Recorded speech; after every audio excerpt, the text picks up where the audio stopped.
Now, investors seeking permanent residency in Singapore must meet stricter criteria from the 15th of March. This includes investing more money in businesses here.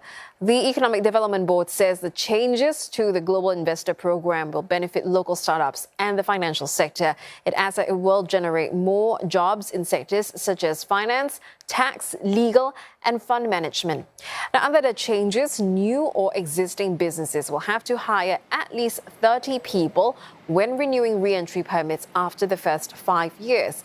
At least half of the staff must be Singaporeans and 10 must be new employees.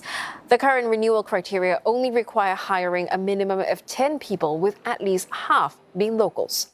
There are also changes to all three investment options. These include a minimum amount that has quadrupled to at least 10 million Sing dollars in a business entity.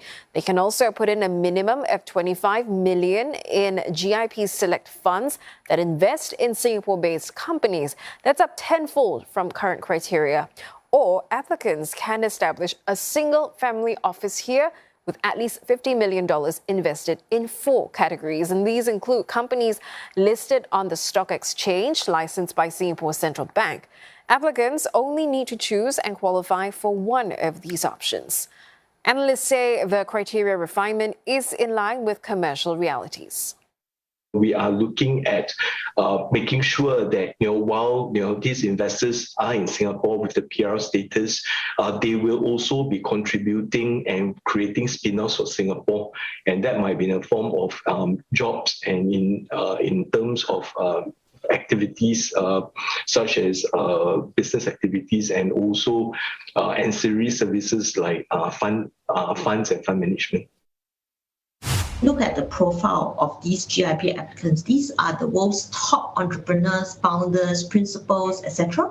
Really, what the GIP scheme aims to do is not so much just bring them to Singapore, but let them familiarize themselves with Singapore, get into the Singapore ecosystem, have a team supporting them, and be able to use the Singapore kind of ecosystem to create a leapfrog and a multiplier effect with our service providers, with our SMEs, mentor some of our young startup founders, and create that whole vibrant economy.